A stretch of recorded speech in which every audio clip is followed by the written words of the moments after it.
We're going to hear right now from Dwayne Huff, who is chairman of our board here at Frontline Bible Church, chairman of the elder board. So Dwayne, why don't you go ahead and share? All right, good morning.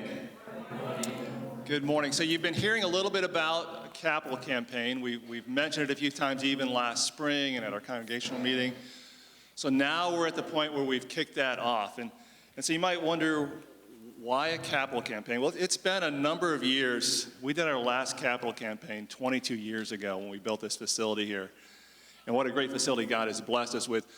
But over the years, buildings need maintenance, buildings need to be refurbished. And so really the focus of this capital campaign, we had prayed about a lot of things and a lot of focus because our heart really is for ministry here at Frontline. And it's for equipping people for ministry.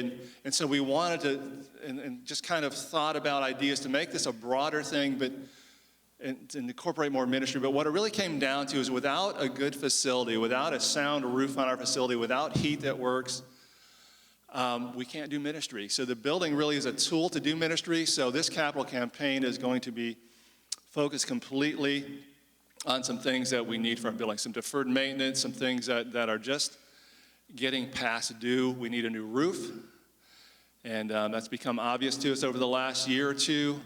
We've got a boiler in the original part of our building, so if you go through the double doors there, those of you that haven't been around for a long time, that's the original part of our building. And so the boiler there is about 33, 34 years old, so that's a concern we have too. So we're looking at that, and so our goal and the need we want to meet is $120,000. And that may sound like a pretty incredible goal, but we know that we serve an incredible God. So, and one thing I want to mention too is you know, we initiated this new kind of leadership structure here at Frontline, and we're so pleased that we're able to fill out our trustees, and Jim Moore has proven to be a very able leader of our trustees, and we've got trustees that are up and running. So they're being very proactive about our finances, and that's something that we're really thankful for, and kind of taking that off the shoulders of the elders so we can focus more on ministry and spiritual leadership. But one of the things that we want to mention is, so we've got some things here that we feel are part of the immediate goal, but we know there's some other things that are looming too. Our parking lot has been talked about from time to time, and that's 30-some years old. And some other issues. The air conditioning in this facility, it has an expected life expectancy of about 18 years, and we're at about 22 years on that. So some other things. So the trustees are going to be very proactive, very just strategic about looking at those other needs too. So this might be the first of maybe a multi-year approach over the next 3 to 5 years. As we look at some of those other things, we look at maybe developing the field out here that we've talked about for years to make that more of a community space, more of a ministry, something that's more conducive for ministry. We want to expand opportunities for our children's ministry. So this may be just kind of the first of a multi-year approach. One of the things that we really want to encourage, and we're not telling anybody how to participate, but we really want to encourage everybody to participate. Something like this, and particularly a huge goal like this, can only happen with 100% participation as God provides, as God enables and moves in your heart. So one of the things that we have already gotten is 100% participation commitment from our leadership at Frontline, including the Board of Elders, the trustees, the FBC staff, the Capital Campaign Committee, and our ministry directors. So we're really excited about that and just excited about moving forward. As I think about this myself, and I've been praying about this, and a lot of us have been praying about this for months, and God has caused me to really want to commit myself to this. So I'm anticipating that God is going to do good things here. And we know that this is going to be a challenge, but we know that if God is in it, if he's moving, then we're going to succeed. So I'm excited to be a part of that. And I'm excited to be a part of what God is doing here at Frontline. So the campaign starts out this week, and you should have received a letter in the mail this week. I know we did at our house. And what we're asking for is commitment cards to be turned in by October 23rd. And then the target date, and I say target date for pledges and commitments to be in, is December 31st. But this is not a hard and fast deadline. If for some reason giving after the first of the year works out better for you, then certainly we're not going to reject your commitments or your funds just because you didn't get them in by December 31st. So that's our target, but we're certainly open to receiving money after that if that works out best for you. So we just want to encourage you to give your gifts and want to encourage you to participate in this. I know Pastor John's going to be really focusing on this today, but for me, we've been thinking about our commitment already, and we just want to invite you to participate with us as God works in us and through us.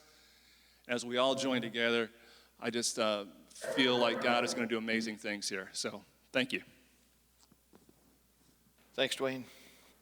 So today is Kickoff Sunday. And I just want to, remind us, and I piggyback off what Dwayne said, and that is this building is just a tool. That's all that it is. We talk about this when we have our start-in line class, that this is not where ministry happens. Now, there are ministries that do happen here, but ministry happens outside of these walls as well. We named our church Frontline back in 2009 for one reason, and the reason was not because it just sounds cool. The reason why we named ourselves Frontline was to remind us that what we do in here prepares us to go out there, because that's where the front line is. So we do ministry here. It's like gathering the troops back, bringing them back off the front lines, bringing them in, equipping them, training them, doing whatever to be able to go out and do ministry. So ministry happens. Yes, there's ministry that happens here, but ministry happens out there as well. And so this is not a matter of we need this because we need to take care of God's house. You know what this is? This is a building. This is a tool. What makes this God's house is you're in it. That's what makes this. When you guys all leave, this is a building. That's all that it is. So, but we have a responsibility. We have a steward. We have to be good stewards of it. So I'm asking you to participate with me as we go through this and as we help take care of this building, which is a tool. We want to be good stewards of it and do this. So I'm asking each and every one of you to consider this, especially, it's easy to think, and I got an email this past week from somebody in the church, and they said, as this is an older person in the church, they said it's our responsibility, especially as we get older, to take care of these sort of things, because as you get older, maybe not on retirement income, but as you're getting older, you have more funds, and especially when you're young, you don't. And I remember those days very vividly. And yet, that doesn't mean that it's just the older. It's all of us. It's every single one of us together. And it's the idea, maybe you've heard the phrase, not equal gifts equal sacrifice. Not equal gifts equal sacrifice. So all of us can do our part, and so I'm just asking you to consider it. This is not a hard sell. We're not going to, you have to do something or else we're not going to let you out the doors. This is simply just saying, God, what would you have me do? And so I want to encourage our ministry groups, our various different groups, whether you're an adult group or a youth group or a kids group or whatever, do what you can do to be a part of this, and we want to see God provide. Here's the thing I want to emphasize.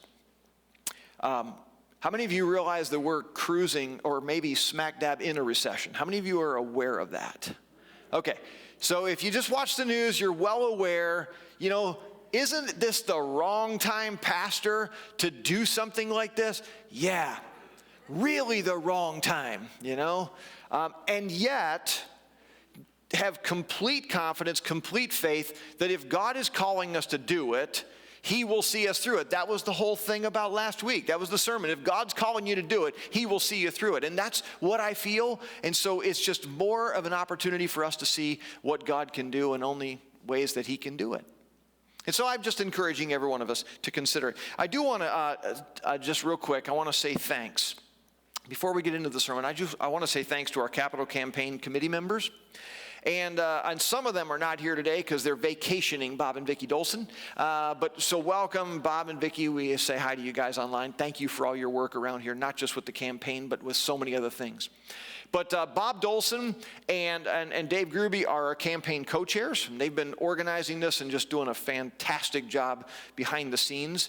And then we've got Vicki as Bob's wife. She's done so many of the graphics and everything, just done a great job.